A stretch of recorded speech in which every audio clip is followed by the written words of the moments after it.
Okay, it says we're live. Let me just double check that we're live on the other end. It says live here. Yeah, it does.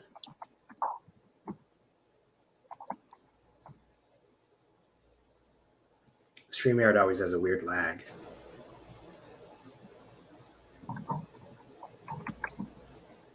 All right, cool. It says we are live on the other end, so let's get started. I just want to thank everyone for tuning in to another Wednesday night live. Unfortunately, it's like 6:30 a.m. for Curt Mercadante. Hey, I've been up for a while. I'm here. I'm doing a sales boot camp. It's like one of the first live events, I think, in the U.S. And happy to be around other people. Well, we love you here in Australia. You first came to our knowledge through, well, my knowledge through our mutual friend Dean McRae, who is a raging libertarian.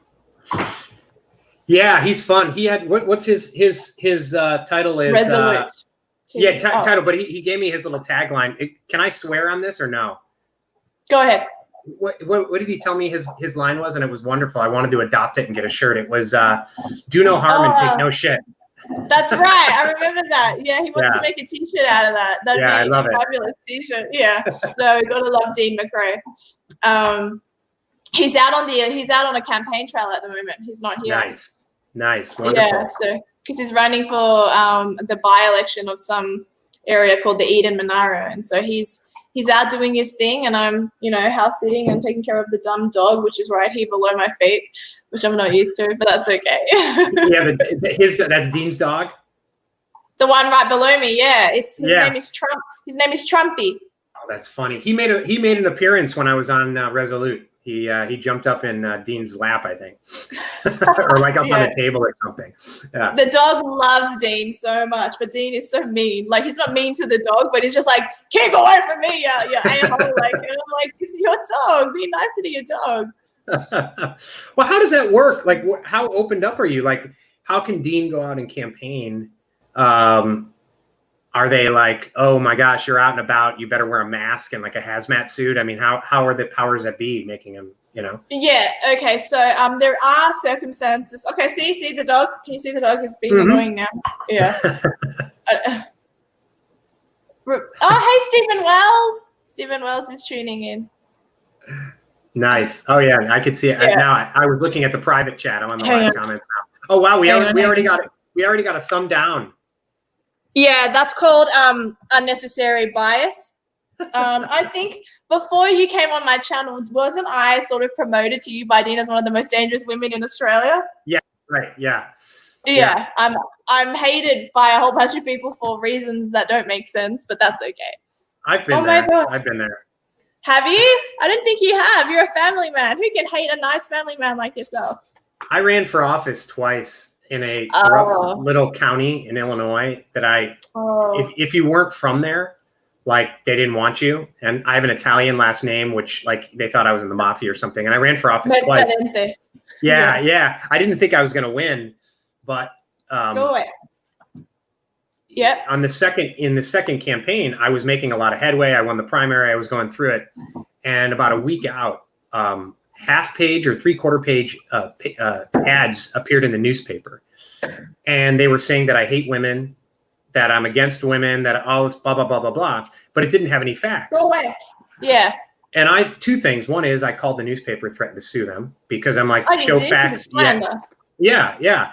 So, but it was already in print. It was like a small newspaper. So for 3 days, it kept running, 3 or 4 days. They removed that language. The radio station refused to run it.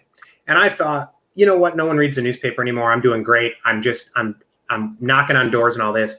Well, there was an older part of town that they were all like 78 years old and all read the newspaper. And so I think I lost by like 40 or 50 votes out of like 8,000 or 9,000. My wife was recording things. So when people tell me, like, I made a joke yesterday. It was our primary elections, and I put up stickers that said, I didn't vote. Everyone has a sticker that says I voted, and I put one, I didn't vote because I didn't want to sully my principles. And people give me, well, people give me shit about it, and they're like, don't vote. I'm like, listen, for 25 years, I was filing lawsuits against organizations. I was in the press. I was getting attacked. I was on national TV, and you all did nothing and told me not to talk about politics. So don't give me that stuff, you know? And so, hello? I can't hear you. Hello? I can't hear you. I can't hear you. How about now? There we go. I can hear you now. I don't know what happened. I can't hear you. You're back. You can't hear me? What happened?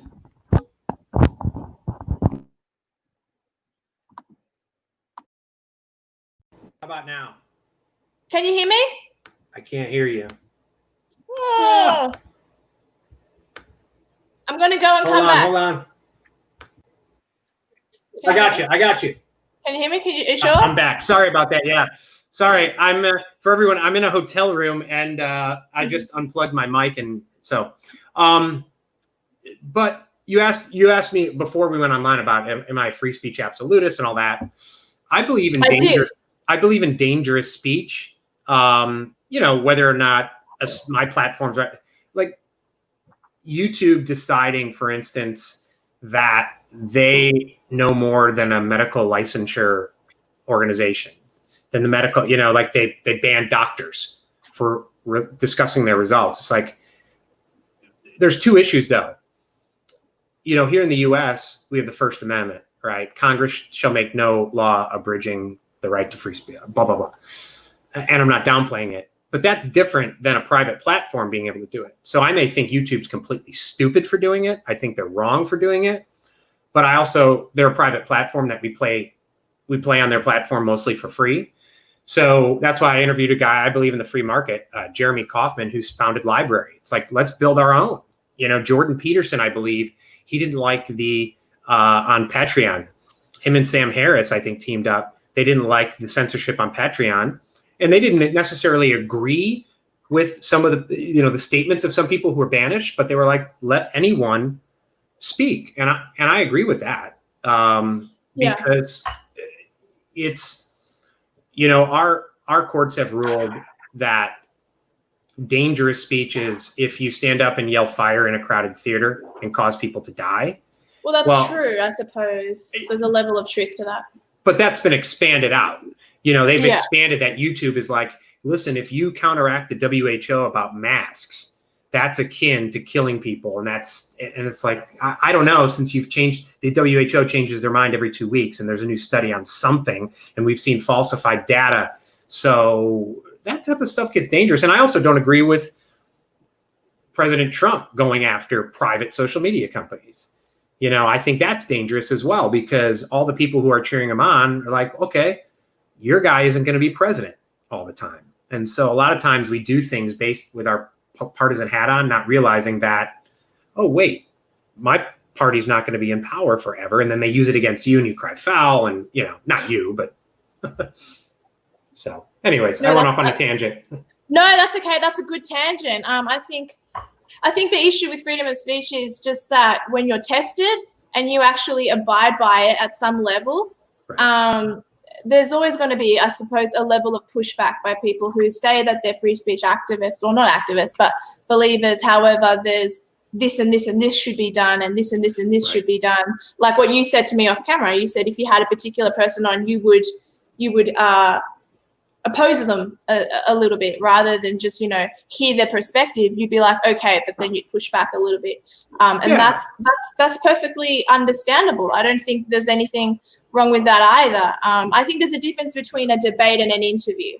I've had debates with people, but I've been too lenient, and that's been my mistake, I think. But I can admit that. Right. No, I got it. Yeah, no, I agree. Brian Rose, I really like Brian Rose in London Real, and he's now had, so he had, when COVID started firing up, he had I think over 3 years or 2 years, David Icke on. And he had David Icke on probably March, and it was like a record live stream. It was like 1 million people or something like that. Amazing. Well, they got banned.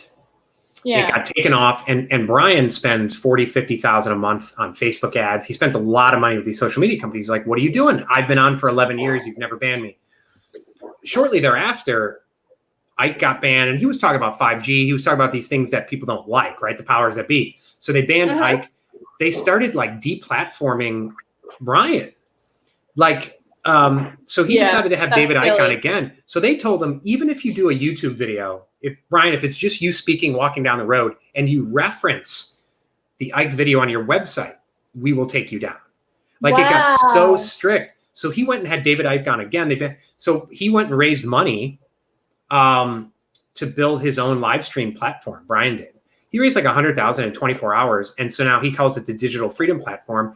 And he had Judy Mikovits on, he had Dr. Tenpenny on, he had all these people on. He's like, but what happened was they started to fight back. He gave a TEDx speech in 2016, having nothing to do with anything political. It had to do with, he was a hedge fund guy, a lot of money, heroin addict, left, wanted to become a podcaster, change the world. Nothing to do with it, had like 1 million views or something. They took that off TED, the TED YouTube page. Like, almost to punish him. Now they had an uproar. People started emailing, and they put him back on it. But it was almost like they were sending him a message. And he's the first person to say, "Listen, I do not agree with everything David Icke has to say, but I believe in his right to say it." And so I agree with that. There's certain things I don't agree with David Icke on. There's certain things I do agree. But I think in this society, we've demonized like everyone we don't agree with. And it wasn't like that 20 years ago. Like, it used to be, I'm right, you're wrong. Let's find common ground and move forward. Now it's like, I'm right, you're evil. Go to hell type of thing. And, or we're going to banish you from everywhere. So, wow, I sound like Tom Cruise. That's such a radical comment. She's a friend. My son would love it. He is a Tom Cruise like addict, so he would love that. Well, I'm really excited about your Freedom Network. I've seen a little bit of it, and it seems to me like you allow people to have a platform there. But I think I've misunderstood the role of your Freedom Network. Am I incorrect about that? You don't do that. You don't do what I sort of suspected that you did, because you explained off camera that that's not really what you do. I don't know yet. We'll see. Let me put it that way. I have certain issues. So, for instance, there's a lot going on, obviously. Well, it was just the United States, and now it's around the world with the protests and then the riots in the wake of George Floyd. Now, I think there's a few things that you have to separate out with that, right? There's what happened specifically to George Floyd. Yes. There is a system in the United States where, listen, I used to do politics in Chicago, and if people deny that there is a different world in terms of the inner city versus other parts, they're crazy, right? So you got to separate those out. There's also the issue of outside agitators pouring fuel on the fire. So Russia, China, perhaps people within our own country who are fanning and I'm open to all of the above, because so that's one issue. And then other issues of, okay, let's agree that there is racism. Like, how do you actually fight it? And so, for instance, we had a story yesterday about qualified immunity, which is here in the United States, there's a problem suing police officers. You can't sue them. And Justin Amash, who's a libertarian here, has been. So we did a story to focus on that. I truly believe that our education system is set up to keep less advantaged students down, and they do that by favoring teachers' unions over teachers unions over kids, teachers' unions over real reform. And so you have a school system that is completely inept, doesn't prepare people for the real world, for entrepreneurship. And standardized test scores don't take a number of things into account that penalize Black students, Asian students, Hispanic students, all that, right?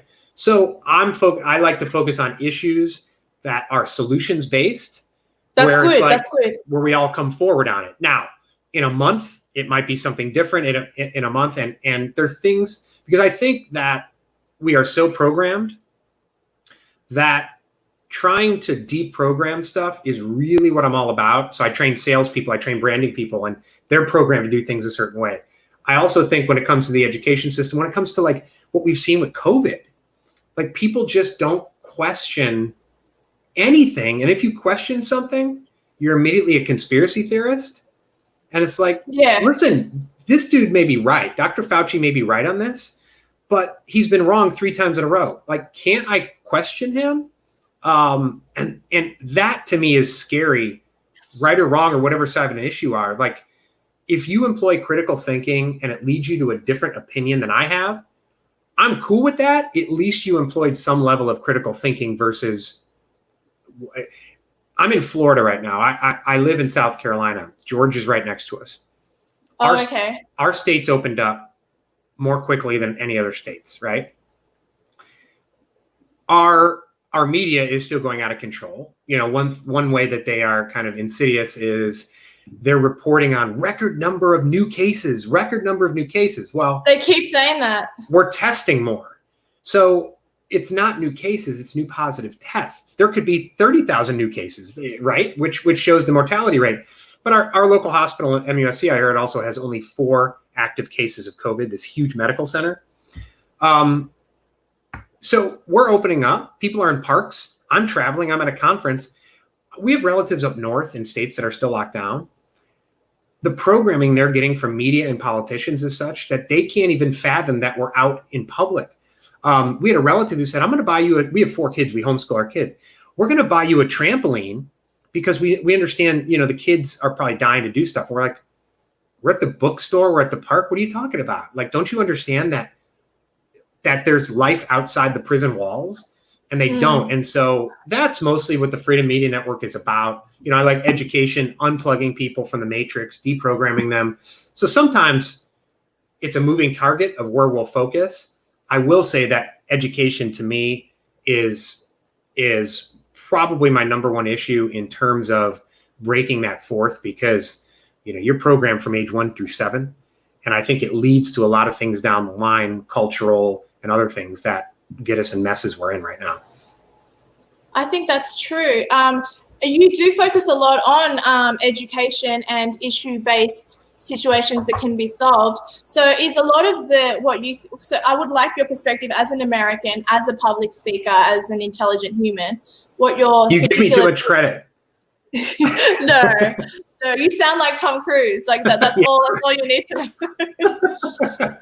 I just want to know, what is your opinion on this whole George Floyd thing? Because the point that I'm seeing is that this guy had felonies, but he did not. So he was technically a bad guy, or I wouldn't use that term, but, you know, a criminal at some level.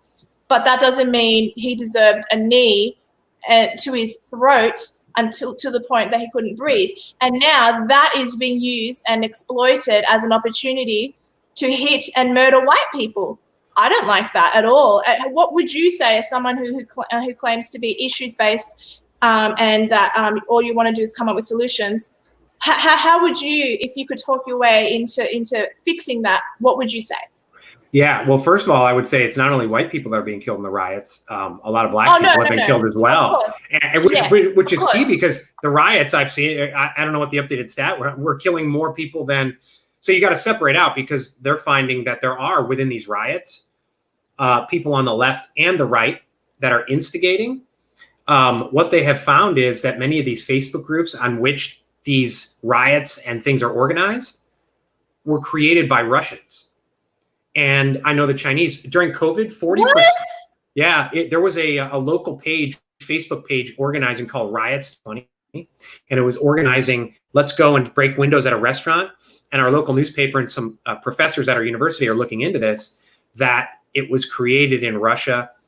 Back in 2016, right after the election, there was a rally planned for New York City, organized through a Facebook group that had 60,000 people. And it was created by a Russian firm. During COVID, a professor found that 40% of the conversations on social media about COVID were by bots. And many of them, I interviewed in February, a former brigadier general who has been calling out Chinese bots. And so they have these. Now, do I think I just read a book. I'm gonna interview him next week. His name's John Perkins. He wrote a book, Confessions of an Economic Hitman. Now he's further left than I am on a number of issues, but he also talks about the corporatocracy and how he was hired by the government to go in and destabilize in the 80s and 90s economically some of these countries like Panama and other things in the rainforests. And so he's further left than I am in environmentally, but and I'm getting to the point. It's amazing whether you talk about George Floyd or COVID, if we all step back, we're actually we're divided. First of all, the powers that be, the enemies of freedom, want us to be divided, right? And so they want us to fight. They want us to fight down here. So it's not that I disagree with stats about murder rates. It's not that I disagree over here on something else. It's that we're fighting down here, and China, Russia, and other people are laughing because there's the noise, and it's going to end up the same way it always ends up, which is, listen, we had riots in the 90s, we had riots in the 60s here in the US, which is get out and vote. Everyone vote for a certain party. And let's fund more community programs, right? Well, we've done that. It hasn't done anything. Now they're saying defund the police. I've seen that. Lord. But then the counter is fund schools. Well, no. Corey DeAngelis. What's this? Yes, please get him on my channel. I want Corey DeAngelis. Absolutely. I just interviewed him. We had a number of stories. He pointed out. You interviewed him? I'm jealous. Sorry. Oh, yeah. He's cute. He's also really cute. Sorry, keep going. I have no opinion on that.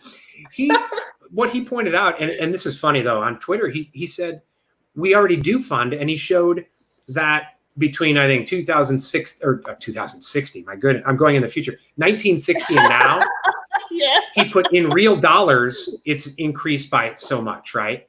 And all these people attacked him, and he said, you don't know about inflation. He's like, well, you don't know what the number you don't know what I mean. When I put in real dollars, that includes inflation. So we do fund it. So if we all step back and we look at, we're actually more united than ever. You know why? We're united against what? Government. If you're on the left and you hate how Trump handled COVID, guess what? Yeah. Trump's the government. If you're on the right and you don't like being locked down, guess who locked you down? The government. Everyone was all actually in this country for 2 days. I've never seen the amount of unity, even police unions saying what this cop did to George Floyd was wrong, right? It was wrong. And let's step back a little bit and look at it. It's like, okay, I don't care what George Floyd's background is. Yeah. You send 4 cops for a $20 counterfeit bill. You know, it's like 2 years ago, this guy, Eric Garner, was choked out by cops and killed. You send, I mean, for what? It was a tax issue. It was counterfeit cigarettes. So maybe we have too many laws. Maybe there's places that we can unite that. I saw someone write about fatherlessness. You look at the education system. Look at these other issues where we can unite to fight racism, because here's what's going to happen. And it's already happening. We're in an election year. Yes. And all these people, and listen, I have thrown away my Republican membership card. I'm not a Democrat. I'm libertarian, but small L libertarian, meaning the party politics of libertarianism here is like goofy. But, people are saying this shows the importance of getting out and voting. Well, who are they going to change their vote to in Minnesota? They're all Democrats. Can't you vote independents and smaller parties? I've often said to people, stop voting major parties, Liberal, Labor, and the Greens, which for you would be Democrat, Republican. I don't know what the Greens would be. We have a Green environmental party. Nuts. Okay, yeah. But smaller because they're not career politicians. Sorry, go ahead. I'll let you respond. No. Yeah, we have those. It's the two-party system, I believe, is one of the biggest problems with our country. And what's happening right now is exactly what they want to happen, which is we took an issue where maybe we could look for real change and okay, let's look at the causes of this, right? And now what happened? Somebody poured fuel on the fire, right? Maybe it's and so what do we do? So now we're all put in categories. You're the right or you're left. Now, I agree. And so it's like, now, do I think, and I'm going to get hate mail. I don't really care. Do I think Trump loves it? Yes. Do I think people on the left love it? Yes. Because I for a while, Trump wasn't doing anything. And I told my wife. Trump loves hate. I said, watch this. He's going to send the military in. Watch. He's going to wait. He's going to give the governors time to do it. Then he's going to come and say, there was nothing I could do. He did the same thing with COVID. You locked it down. Now there's nothing. Now I have to go and save it. And so whether that's right or wrong, he does it. And he likes that division.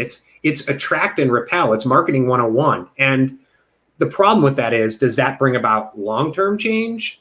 Does it bring about institutional change? I guess we'll find out. I think there are some people on the other side of the coin, not even on the left, kind of institutional, they call it the deep state or whatever, the corporatocracy, who maybe like what's going on because they want to destabilize the president.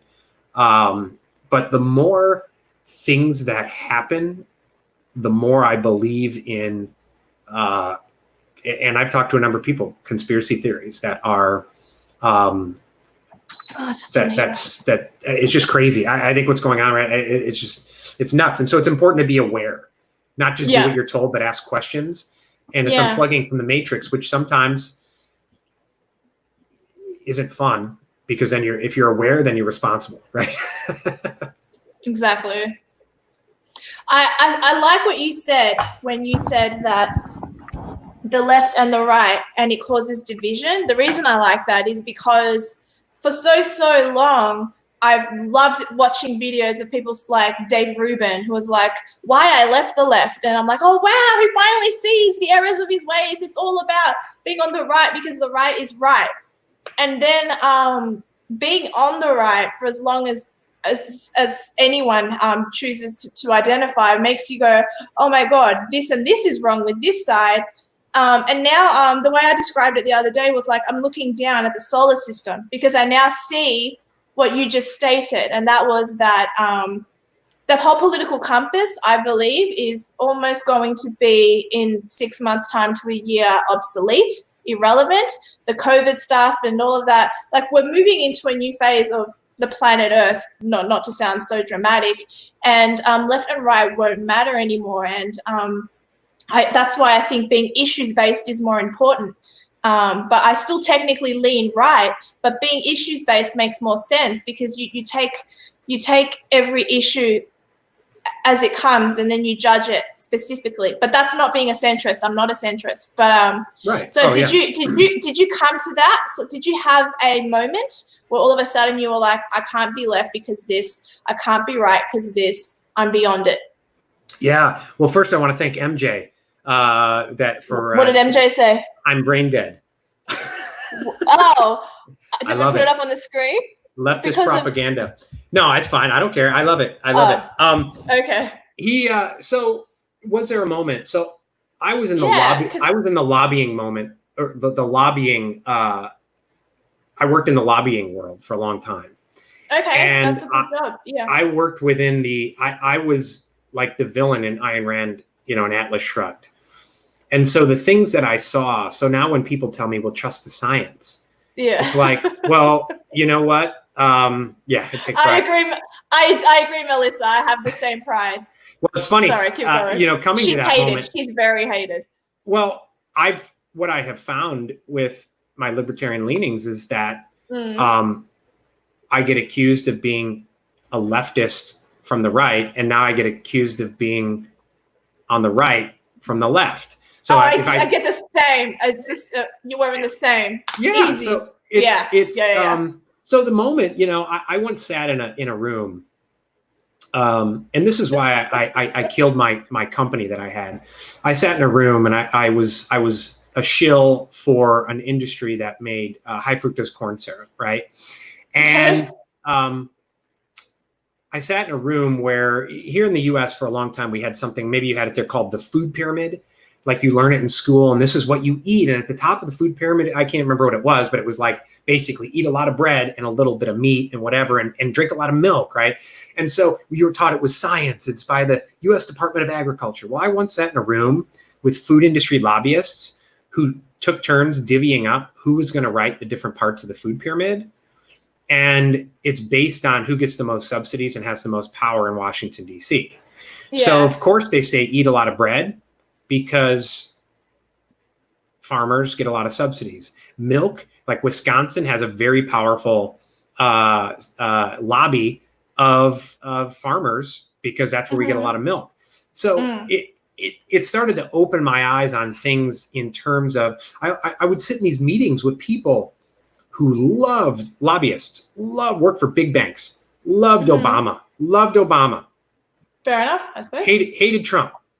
Yeah, I don't hate Trump. I don't hate Obama. But then the meeting would start, and then they would talk all about how great Trump is for their business, and we're going to do everything we can to support him. And so I sat in these meetings for years and realized that really in DC, there's no right or there's no left, and people think their vote matters. Now, if we had more, it doesn't. It doesn't, because if you look through the hands of time, people think that's right now. That's a bursting bubble. Well, they think that the pendulum has. And listen, I'm not saying don't vote, but what I'm saying is don't vote and think that you're really making a change.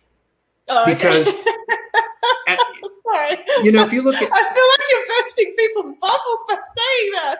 That's you're like a Simon Cowell. That's so mean. I think there is. Keep going. I want to hear why. I think that there is this notion based on a couple things. One is that like the president is in charge, is truly in charge of everything, and I don't think that's necessarily the case. The amount it's the Rothschilds here in the United States. No, well, I'd say no, but the more we go on, like I who knows? Too much of a rabbit hole. Yeah. So, but there are lobbyists, there are big industries, there are people within the bureaucracy of Washington, D.C. that will be there in 15 years, no matter who's president, and they'll be running these things, and they won't. I think, listen, I'm not a Trump guy because, well, my standard issue right now is he locked me down and he put Fauci in charge. That's enough. I'm not voting. Who's Fauci? Sorry? Oh, Tony Fauci is the unelected king who was our COVID czar. Oh, okay. Sorry. So he went on and he was. To be honest, yeah. Sorry about that. I haven't kept up to date with that stuff. I just don't care about COVID. I'm America-centric. Yeah. No worries. All good. Fauci's tied at the hip for years with Gates, money, companies, all that. Okay. So I think one of the reasons that people fight back against Trump, there's a number of reasons, right? They want you to believe it's his style and all this, is that he is not part of that corporatocracy. He's not part of the powers that be. But that being said, he's going to be gone no matter what he does over the next 4 years. Now, some people are like, listen, he's going to put good judges, conservative judges in place, and that's the only reason we support him. We don't care what else he does. Okay, I get it. But after 4 years, maybe there's a Democrat president, and it kind of swings back and forth. I mean, if you look at the difference really between Obama and Bush, like things keep moving in the same direction. Sometimes you get a Republican and it slows down. Sometimes you get a Democrat, it speeds up, but it kind of comes back and forth. And our debt keeps getting bigger. We're over 25 trillion in debt. Trump run fiscally conservative and all this. Yeah. How did Bush react to our economic, the meltdown in 2007-8? How did Trump? They both did the same thing. Economic stimulus. How's that any different from a Democrat? How's that any different from a socialist? I mean, they spent $3 trillion in an afternoon in economic stimulus. And to me, it's like that just shows the more that things change, the more it stays the same. And so I think if you really want to get involved, do what you can do in your community. Find a cause that you want to change and make change. I think I agree with that. If you look at big issues, so let's look at gay marriage, right? In the US. Now it's like ubiquitous, right? It's everywhere. It's there. And it's a law of the land, and it's now they had court cases, right? But I believe that what paved the way was culture. Okay. Sitcoms all of a sudden having gay characters on TV. That type Will of and thing. Grace and Modern Family. Exactly. The token gay, and it's not even the token gay anymore. It's like it's protagonist gays. What is your feeling about homosexual marriage? I am a really libertarian person. So to me, it doesn't even... it's not on your radar. It doesn't register because I think... Well, let me get to that. But I think... Yeah, sorry. I think that if we get to your point. I think that if we change the culture, and if we... one of the reasons Ayn Rand, now she was one person, had such a big impact was she wrote fiction books that are still amongst the best-selling books in the world today. And she was a Hollywood writer before that. And so if you get more culture warriors in who aren't doing frontal assaults on you on issues, but you can change the culture rather than fighting and screaming and all this stuff on cable news, I think we can learn from that. In terms of specific issues, I used to be a warrior and I used to do certain things. I've come to believe that there's a lot of people in the world who are... I'm a big Marvel superhero fan, right? There's a lot of people in the world that we're enemies. Put in the cat. DC. You could put in... Well, I like DC too, but they're movies of... There's a lot of people in the world I think fall under the general category of Thanos. Okay. Meaning they're either technocrats, they don't like the human race, and so you put them under that category, right? I think to fight them, you put together the Avengers, right? The Avengers are all different people. So think of the Avengers as, well, what if Tony's pro-choice, but Thor is pro-life, and Captain America hates gay marriage and whatever, right? What happens? They all come together to beat Thanos. And I think there's a certain level of that. You do it culturally, you do certain things, because if we build a culture of people who value humanity and want to move humanity forward, and that involves not looking at humans as charts on a graph. That involves not looking at humans as pieces on a chessboard like maybe a Bill Gates or other technocrats do. You start to come to a more human approach, compassionate approach, which I think will spill over into a number of different things, because there's a number of people that you would never convince, for instance, on the life issue, on abortion, because they fundamentally look at humans as a chart on a graph. You see this with COVID. To them, it's COVID, it's about COVID, it's about nothing else, and it's a chart on a graph. And so I can get in their face with all these emotions, and it just doesn't, it's human behavior. Anyways, you got me started up. It's early here, and I've had a lot of coffee, and you get me wound up. So I do, but when we talk offline, it's sort of the same. Like it's like passion, like we sort of. So that's all right. I don't mind. You were saying something earlier that I wanted to respond to, and I could be wrong, but I feel like what you said, and I'm not a money person. I don't understand much about the economy or anything like that. I'm not that great at that stuff. I have to research that stuff really hard. But when Bush and Obama were presidents, they actually made... Sure. I don't even know what you're talking about, Rev White. I have no idea what comment. I'm not keeping track of the comments. So anyway, what was I saying? Yes. So when they made the debt, or whatever you want to call it, even bigger. Trump coming back, not taking even the payments that it would be to be president. He's actually improved the economy a lot and put some money back into the economy. So what you said, I feel, is wrong. But again, I don't know because I haven't looked into it. But is anything I'm saying accurate?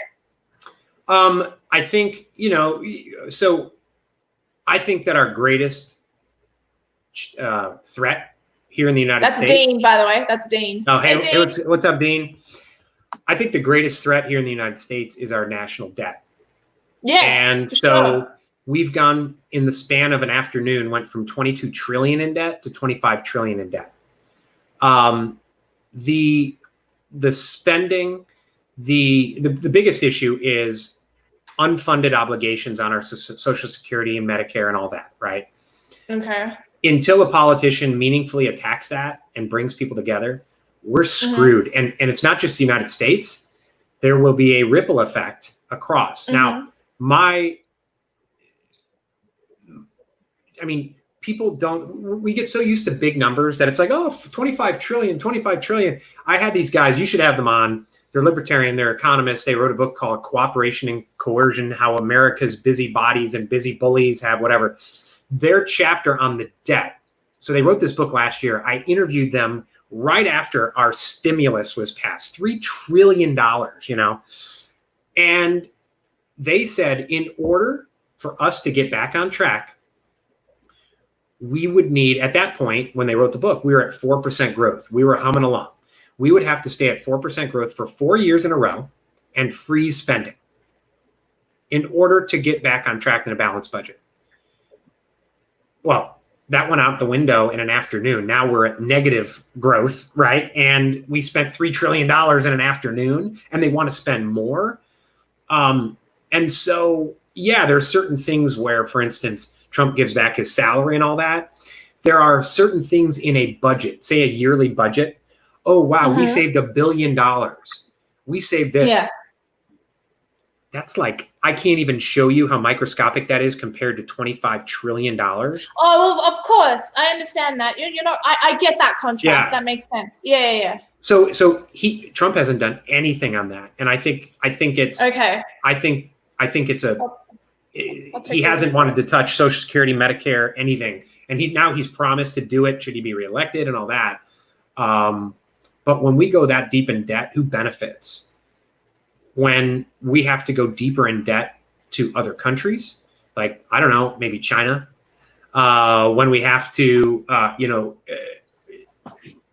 it can be a prison. This guy I'm going to interview next week talks about that, how we used to go and put countries in debt so they would be subservient to us.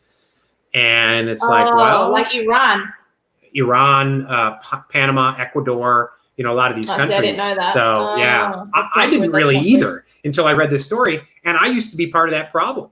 I used to be part of that in the lobbying world. And so I've seen that, and it's a big reason why I don't do that anymore. That's understandable. Well, let's move off the topic of numbers in the economy, just because unfortunately my female brain doesn't register numbers and stuff very well. I can admit these things. The big numbers are so big that I don't think anyone, you hear these big numbers so much, it's like, oh, well, whatever, we'll just pay it back, we'll do these things, and the numbers keep getting bigger, and it's hard to even, which is why I urge you, I'll send you a link to this book, Cooperation and Coercion. It's actually written for college students, which is good for me because I'm not that bright. I'm brain dead, as one of the commenters said. So brighter than me. They actually talk about how many swimming pools you would have to fill up of money to equal a certain amount of money. Like it's real interesting. That's a good way to do it. Yeah, that's a good way to do it. Yeah, it's like when Jesus came on earth, he spoke in parables because we're that stupid. We need stories to understand things. Hey, my daughter had she was in a co-op and there was a debate class, and I showed her how to debate, which is you appeal to the emotion of the audience and do these things. And all these other people read facts off of paper, and she came away feeling she did it wrong. And other people said, you did it wrong, Anna, you shouldn't do this. And I'm like, if facts were what won policy debates, like most of our elected officials wouldn't be in power right now. You seize on emotions, which is back to what we talked about putting people in categories, making people angry, having people choose sides based on emotion versus something else. So.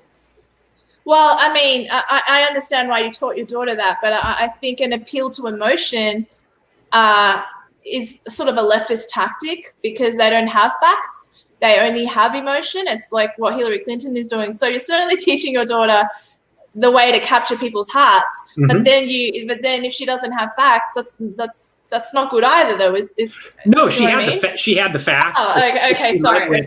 I'm a branding strategist too. And so a lot of people I talk to, I met with a company yesterday who said it's not working. They're in like social media marketing, and we do all these explainer videos showing what to do, and we're explaining it. I said, yeah, no one even knows they need that. No one cares. They're yawning right now.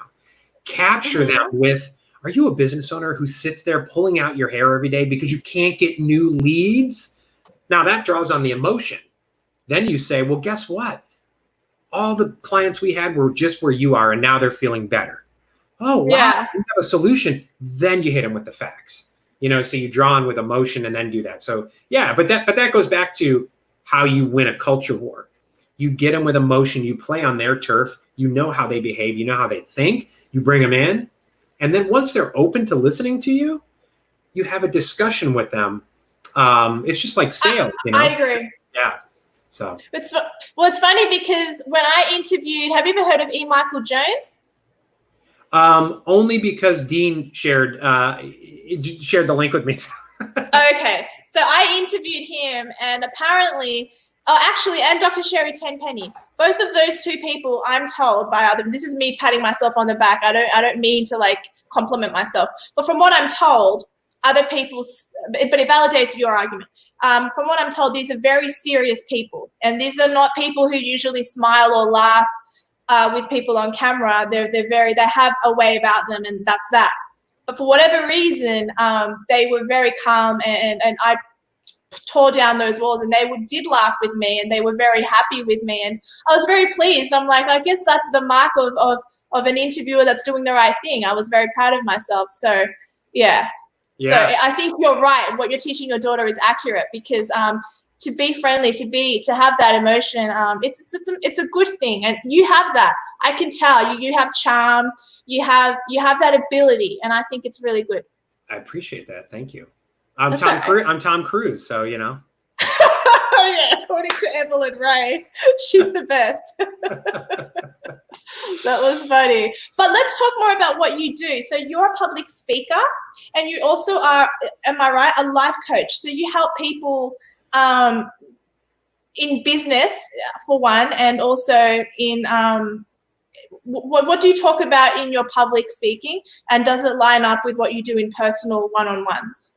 Yeah, so I had a 7-figure PR and ad agency, and I woke up one morning and I said, enough is enough, and I shut it down overnight. And for years, I had anxiety attacks. I was on prescription drugs. I was doing all these things. I hated it. I didn't really like what I was doing. I was part of that corporatocracy. I had to get done with it. I wasn't being the best dad and husband I could be.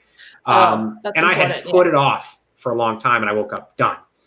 And I decided, listen, I want to live a life of freedom. I don't want to wear suits anymore. I mean, freedom can mean a lot of different things. For different people, exactly. I don't want to wear suits anymore. I want to be able to drop F-bombs from a stage or on a video. I don't care. In fact, before 2016, I didn't have a beard, and it's really short right now. So I started growing a beard in 2016 for like November, you do grow the beard. And the more people said, get rid of your beard, the longer it would get. So really? Actually, when I cut this beard, I got frustrated in 2 months ago when I couldn't go to my barber, and it was down to here. And I just cut the whole thing off. And I use that as an example of don't feel like, personal appearance. You have to, anyways. So I stopped doing that, and I went into coaching, helping people live their freedom lifestyle. Have you always wanted to quit your job and start a business? Are you in a business that you built that's more like a prison and you hate it? Let's scale it up, those types of things. I began speaking, doing a lot of videos, started my podcast. And as I went along, what I also realized is what I used to do before in terms of branding is needed, because branding and sales is a form of freedom. Because if I want to build my business, well, I got to sell. If I want to communicate, why isn't anyone listening to me? It's kind of what we talked about, human behavior, those types of things. So I've transitioned into a lot of that, the branding, the strategy. And earlier this year, I've had the podcast, but earlier this year, I decided, listen, I want to build a news network of helping people toward critical thinking on key issues that move people toward solutions. Now, that's good. Sometimes we might talk about sales and branding. And then the next one, we may piss people off by talking about how teachers unions don't care about teachers. you know, and I do that with interviews like Corey DeAngelis, and others. And so we move forward that way. We build audience, but then through that, we also are going to build in virtual learning. So I have an online course, the Freedom Lifestyle course, how to break free, how to determine your vision, your superpowers, give a life of alignment instead of balance. We're going to have a branding learning piece. We're going to have a human behavioral institute in terms of how to conflict resolution, how to sell better, how to brand better.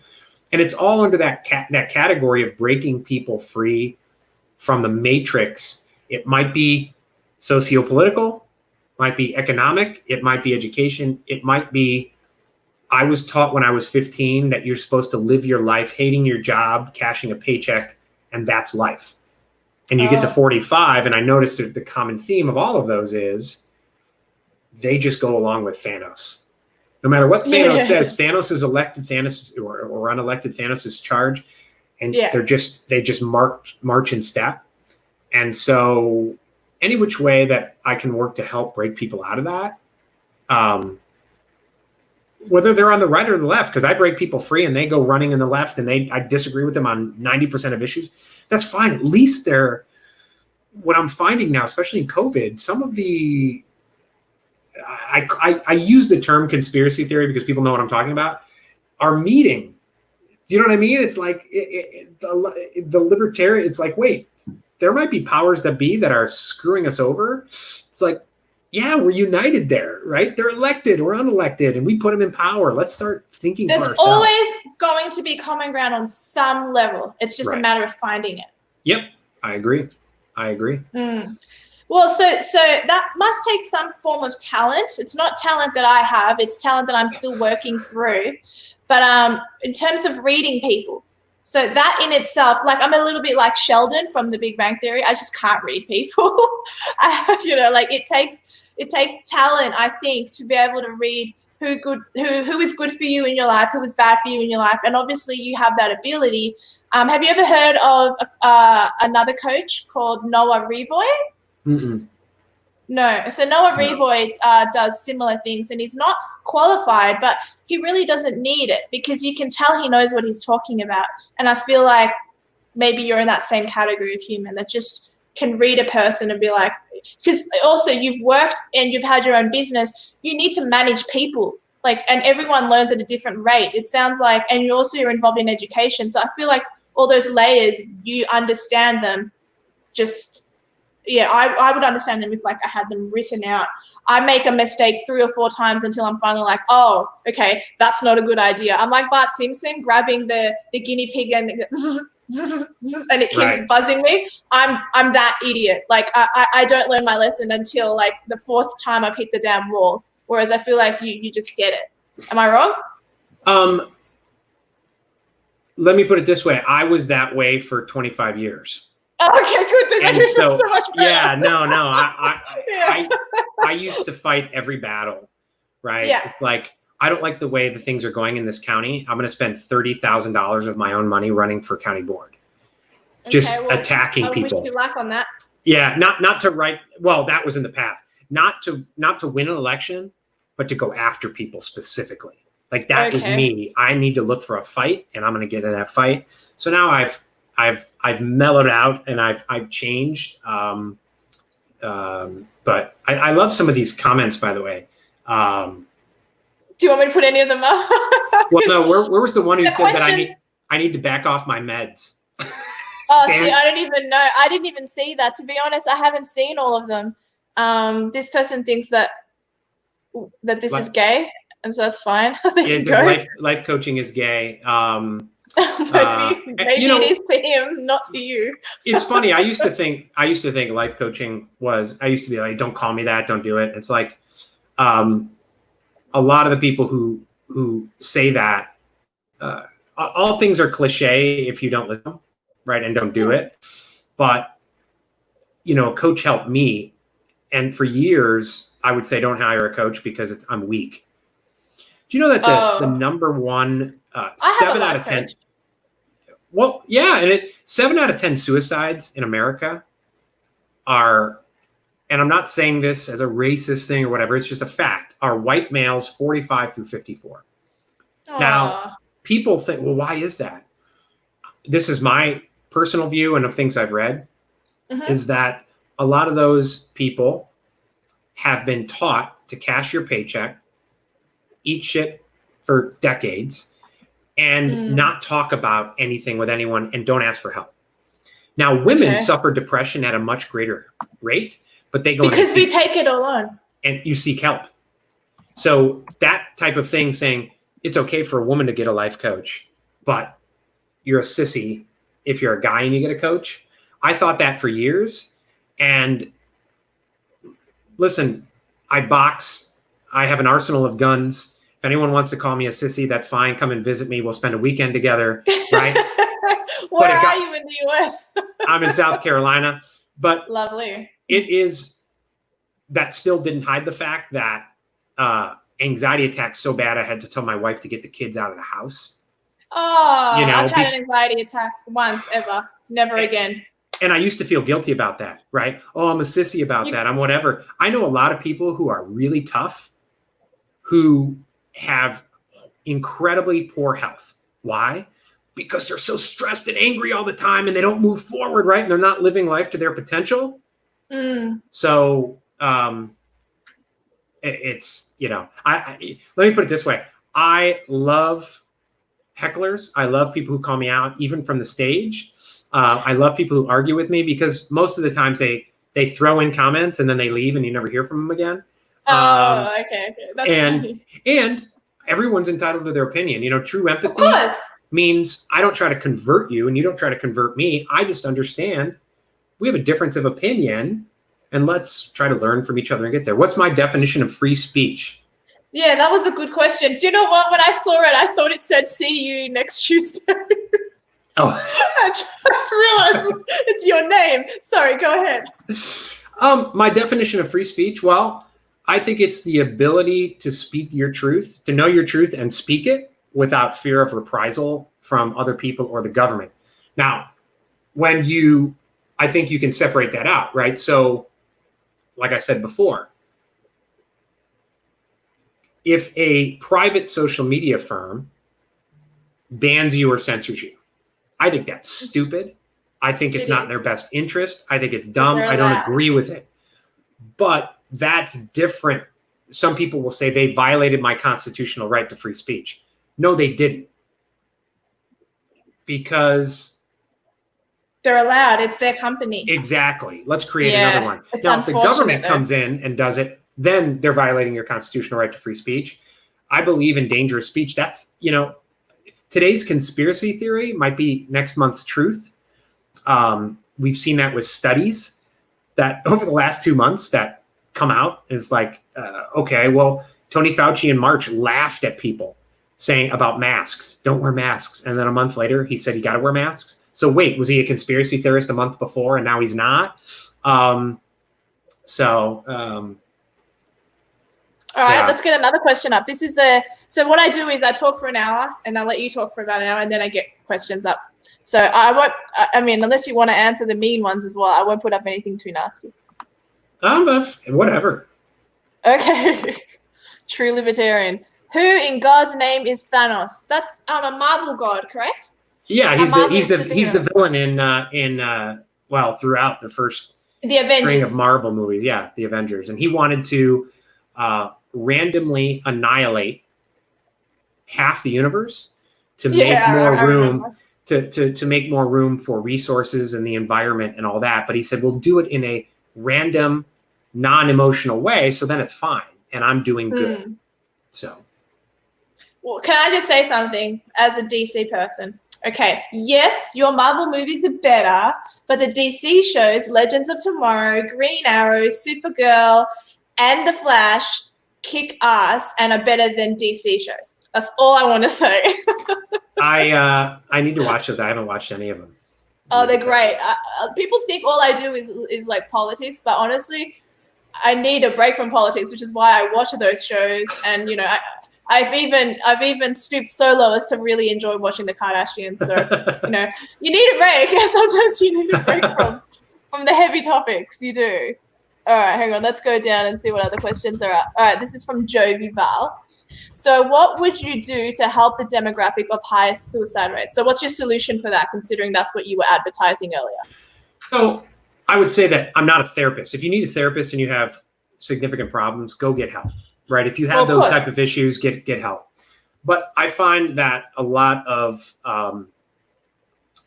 from a pure standpoint of sales, but also once they jump in the program, women are easier to jump in a program, a coaching program, because they're willing to ask for help. And then when they get in the program, they actually do the work. I've had men who say, yeah, I'm in, and then don't do it because they feel ashamed of asking for help. But then once they're in the program, some of them disappear and they won't do it. One of the first things I ask people is, if you had a magic wand and could magically transport yourself into the life you want to live, not the life you feel you have to live, not the life you feel you're settling for, the life you actually desire, what would that look like? I've had people take that one question and disappear on me, not ask for money back. Oh, wow. They are what does that mean? They're so conditioned to, that's sad. Between the age of 1 and 7, we're in what's called the theta state, where you're programmed, right? And so it's like a computer program. So if your parents are constantly saying people with money are bad, rich people are evil, they're taking away from us working folk, right? And you're more likely to be the person when you're 40 years old who's watching, we have a show called Shark Tank with like Richard Branson and Mark Cuban and everything. I've heard of it. You're more likely to watch that and say, those fat cats don't need any more money, and just reflexively say those types of things, which gives you a word. So do you have that programming from people around you? I call them scarcity pimps, right? They're the people in your life who constantly say, if you do well, if you're successful, and they're like, must be nice. You know, they kind of passively aggressively take you down. They think, oh, got a new car, you must be pretty lucky. You know, those types of people, and you got to tune them out. Is that called jealousy? People either have scarcity mindsets or abundance mindsets. A scarcity mindset, first of all, bastardizes the term gratitude. They look at gratitude solely as, I feel guilty because other people have it worse off than me. Oh, True gratitude is, listen, if anyone's watching this on a computer or a phone, I got news for you. 99% of the world has it worse off than you, right? But if you go to gratitude as what's awesome about today and what could make today even more awesome, so you're acknowledging there's things that need fixing, but you come at it from a position of today's awesome and I'm going to go out and make it even more awesome. That's gratitude. So you use gratitude as a launching pad. You then start building this abundance mindset where it's less about lack and limitation, less about limiting beliefs, less about I've never built a business before, therefore I can never build a business again. And you look at, listen, why can't I build a business? Am I the only person who's not been able? No, there's people before me that are like me, same age, whatever, same skills, that built a business. Let me look for them. So you have that abundance mindset. Then you go and you identify a clear vision for your life. Most people don't have a clear vision for their life. Most people bounce around like a pinball from objective to objective. You're saying exactly what I've heard before from my own life coach. This is insane. Keep going. Yeah. So you bounce around from objective to objective, and you think those objectives are vision. So for instance, I posted something when this started, COVID. And I said, if your vision changes due to a pandemic, it wasn't the right vision. And someone says, well, but my vision is to have a business that does X. My business, and I said, that's not a vision. That business is an outcome, an objective on the way to your vision. So my vision is to help people live lives of freedom and fulfillment. I coach today, but I'm doing less coaching and I'm doing more content to that realm. I do branding coaching to help people be more free to build their businesses. So everything stems from that vision. It not only helps me to identify what I want to do, it helps me say no to stuff. And so if you have a clear vision and you keep taking jobs that move you away from that vision and you have anxiety, it's like, I tell people, what the hell are you doing? Your vision's over here. We've identified it and you keep going this way. Why do you do that? It's like, because I felt like I should take it. I feel like I should settle. So. Okay. I just saw your private message. You're going to have to indicate to me when that is, because I don't know. It's in 22 minutes. Okay.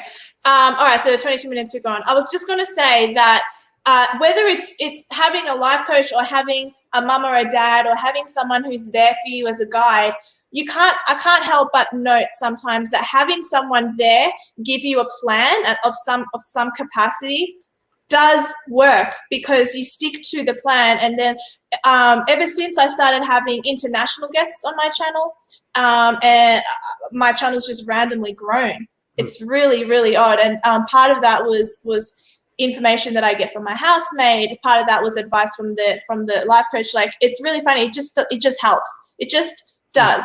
Like writing things down and then making it happen for yourself, or just doing the things that you think. Like why would I dare interview a particular person when I'm not even in their league of intelligence? Yet I've done it. Like, I'm proud of myself. Yeah, and that stops us from even reaching out to people sometimes, right? And it's like, yeah, well, I'm just like, they're human. Yeah. Yeah, exactly. They're human. Port Film Co-op. What is your favorite Jean-Claude Van Damme movie? My favorite? It would be, it's close between Bloodsport and Kickboxer.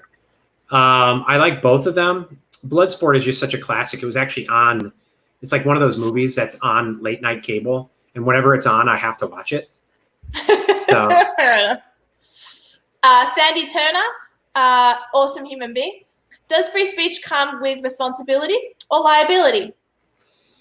It depends on what you consider liability. I think free speech comes with responsibility. You know, what I told my daughter was, don't ever be afraid to speak your truth. Don't let anyone make you feel like you have to speak it if you don't feel like doing it. But also just know that whenever you do it, people are going to shit on you.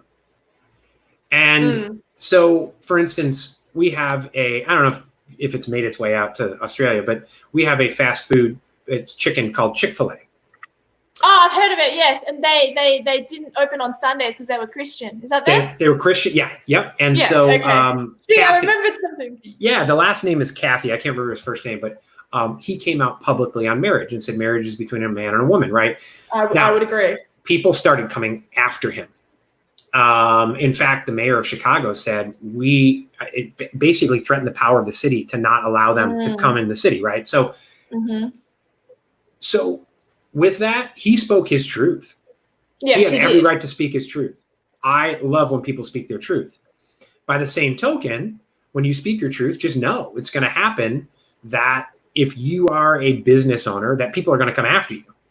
And so I guess my point is, don't cry victim like you didn't know that was going to happen on either side. If you're going to speak your truth, put your armor on and get ready for it, which is because I think there's a lot of people who are kind of Pollyanna, and they go and they speak something. It's like, I got attacked. It's like, then don't speak your truth. I half agree with you. I half agree with you, only because I think people should know better than to pile on. It's not nice to do that. If I do something, that does the reaction, if you do something, does the reaction warrant, is the reaction too strong? Like, sometimes it's disproportionate. It does. You're right that people will react, but people should be adults and level-headed, rational human beings, and not react in such childish, moronic manners. Like here in Australia, there was a gay guy. He was a Catholic gay guy, very lovely boy. I never knew him, but he said, I don't like trans queen story hour, and then the left wrote whatever it is that they wrote, and they kept writing and writing and writing and piling on, and he walked in front of a train. Like, people need to learn not to pile on. I believe in that. I strongly believe you shouldn't pile on. I 100%. Even though I agree with you, on the victim thing, at the same time, I suppose I'm saying that in an idealistic world, people shouldn't be such morons and get so hurt and offended by the comment, I don't believe gays should get married. That doesn't require so much hate. Just let them say it, and whatever. I totally agree with you. In a perfect world, that would happen. But there's always people who are going to pile on for certain reasons. They're vindictive people. And other people will pour fuel on the fire to make a political point. Oh, they will. So I agree. It's that type of thing. My daughter communicated her views on lockdowns. and had people like, attack her. And she was like, oh my gosh, I can't believe this. I'm like, you just got to know what's going to happen.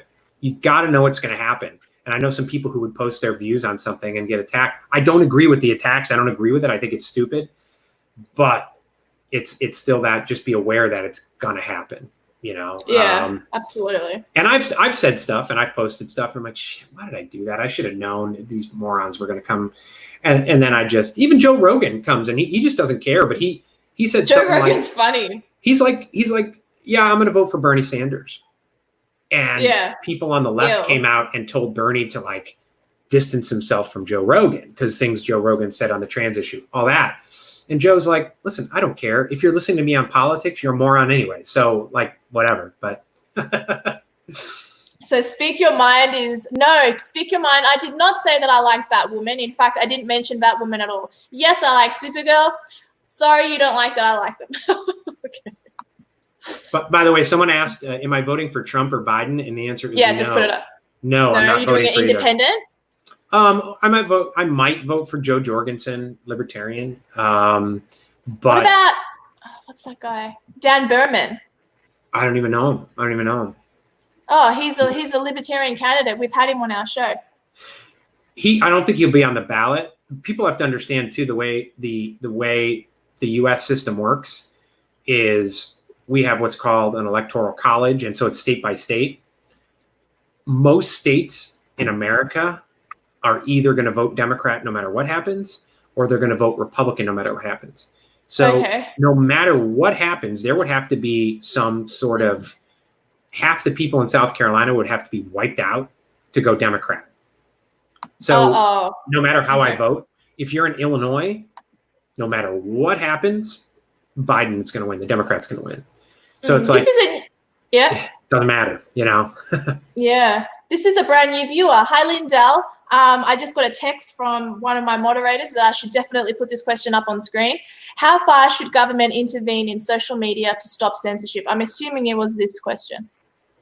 I don't think at all, because if someone, let me put it this way. You have a lawn, you have a house, right? Yeah. And someone comes on your lawn with signs and starts yelling at you and protesting you for an issue you don't care. Yeah. I have the freedom to censor that person. Yes, of course. I agree with that. Shut up, throw them off my lawn, et cetera, et cetera. Yes. Now, that's like my chat or like my channel. People often go, oh, so I thought you were for free speech. I am, but don't disrespect me and the rules that I've set. Sorry, keep going. Exactly. If there was we had a program here called I don't even know what channel it was on, but it was called Duck Dynasty. And yes, I never watched it. And so I think it was the marriage issue. Like one of the guys on there came out and they basically took him off the air. And people said, you violated free speech. It's like, well, no, he was an employer, or he was an employee of a company that didn't agree. If I say things that that a company doesn't agree with publicly, especially if it's a TV and media, I may disagree with the person and what they're saying, but I also agree with the right of a company to say, you're my employer, you're my employee, get off. And a lot of people who disagree with me on this because of partisan realm, then also believe that a football team has the right to fire Colin Kaepernick for kneeling during the national anthem. It's like, well, you can't have it both ways. It has to be a blanket rule for all. Yeah. And so I believe in the free market. I believe in, you know what? Let's get together and start. And it's already happening. The library, lbry.com, it's built on blockchain. They won't censor you or demonetize you. The free market has created alternatives. Let's go and start using that, But for everyone who says, I hate Facebook, it's like, well, how often are you on Facebook? Those same people are on Facebook for free. Facebook's real estate for free. They're using it for free, like 5 hours a day. It's like, well, if you really hate them, get off it. You don't have to be on. You don't have to be on their real estate, So, hi, Curt. Do you believe that Trump has gone more Zionist than America first, even though I would love for him to still succeed? I don't even know. That's not even on my radar screen, quite honestly. Okay. It used to be 20 years ago. It's funny. I wrote an op-ed when I was in college for the local student newspaper. And I can't remember what it was, but it was basically, we all have to keep history in context. And it was regarding Clinton trying to broker a deal between Israel and Palestine.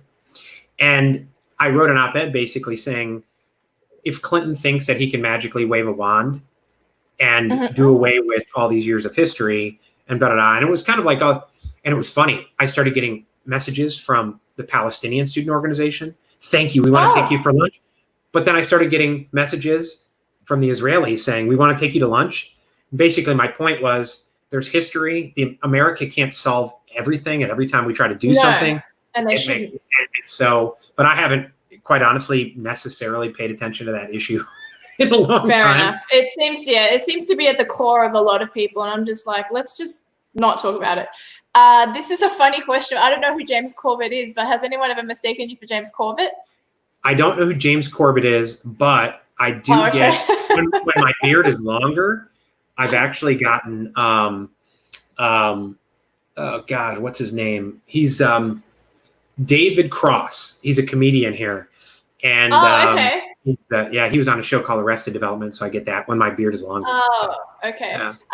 Do you think big tech should uncensor conservatives, or should they just have the right to what they want with their platform? Should uncensor them. In my view, so I did a whole interview with Jeremy Kauffman on this. It's a can of worms, right? So if you're going to censor one person, now again, a private social media company has a right to censor, right? But if you're going to censor, it's a can of worms, right? So who's fact checking all the Russian bots? Who's fact checking? YouTube came in and said, or Facebook or one of them, we're gonna censor anything that disagrees with WHO standards on COVID. Okay, well then, what's the who's setting that red line? And are you censoring everyone or just high profile people? Yeah, exactly. I mean, I'll go back to, is Facebook going and finding groups formed by Russians to foment unrest in the US? Are they banning them? Yeah. No? Then why not? Then why would you ban? So it's selective and it opens a can of worms, and then you would have to censor everyone. Again, if they want to do that, I think that's a horrible business model. You already saw Twitter tried to fact check and they did it wrong on Trump. Often. Which is why they should just get out of it and let speech and let people, a free market of ideas. And the more that people censor on high profile issues like COVID and everything, makes you wonder, why are they so intent on not letting certain ideas out there? Exactly. And so, yeah. I agree with that. I think I'll let you go. I think all of the main questions have been, have there been riots near you? Benjamin wants to know. He's one of my moderators. Yes, in our downtown in Charleston, which is a small town, there were riots. Actually, people were in restaurants as bricks came through the windows and stuff like that. And, I think we live in a town where our mayor was like, oh, it's all going to be peaceful. This could never happen here. And in hindsight, what they then started finding out was there were peaceful protests. The peaceful protesters left, and then outside agitators come in. And then the next day they were ready. And they said people were coming in out of town. They caught them coming in because we had a curfew. And they caught them with a bag of guns, people from out of state, out of other areas coming in. So now they've gotten the feds involved to look at people. It's a don't quote me on this, but apparently it's a federal offense to travel from state to state to get involved in riots and do these types of things. So, but yeah, we had them, and it was scary because it doesn't happen much. And it wasn't scary if you were undefended and didn't know what was going on. But there were people that live above these restaurants, and they were starting fires and stuff. And these people are like, what do I do? Do I leave and walk out into the midst of the riots? Do I stay here if there's a fire? So, yeah. So there were riots. There were riots really in like Fargo, North Dakota, which is like the middle of nowhere. And sorry to people in Fargo. And there were riots there. And so this bothers me. Yeah. It bothers me because even though I have nothing to do with it, I had my channel banned years ago because Black people, Africans were killing white people for their farms and their farmlands. And now I feel like this George Floyd thing is an excuse for madness. Like they're attacking this old white woman in wheelchairs. They're attacking a normal white guy walking. And trust me, I've seen both. I've seen Black cops attacked as well. I'm not making it a race issue, but my point is that there is a large collective that happens to be Black and white Antifa who are attacking innocent bystanders, and it shits me up the wall because it's like, if you want to attack buildings, go ahead, attack your stupid building. Don't hurt people. It's really stupid. It really, really shits me. Well, I was told early on not to condemn the riots because that meant I was favoring property over lives. And then I shared a thing the other day. I think it was 11 Black people were killed in the riots. Innocent people were killed. Black-owned businesses have been destroyed. So to me, how retarded. The credibility is shot in that regard. And so I think I have a good, actually, I'm going to air his interview tomorrow with TK Coleman. He's Black, libertarian, although I don't know if he described himself as libertarian. He believes that everyone has the ability to be the creative force in their own lives. But he said, you have to separate out. You can separate out riots and looters from protesters. You can separate out these things. But see, there's powers that be that don't want you to do that. They want us to go into categories and say it's all bad. We're for law and order. It's like, well, maybe there's a middle ground, right? Maybe there's a middle ground where I don't like the government enough that I also don't like seeing the military on my streets, because I also know that there might be a socialist president that may use the military in a way I don't want. So you have to have a long view of the future and also history when it comes to these things. But I don't believe in cancel culture. No, neither do I. My God, we agree on that wholeheartedly. Yeah. Yes. On either side, like I don't believe that Colin Kaepernick should be canceled. I don't agree with canceling him for kneeling, just as I don't agree with people wanted to cancel. I don't know. They wanted to cancel like everyone, comedians, everything. What about Kanye West versus Taylor Swift? Huh? What happened? Huh? What happened? I don't know. My daughter.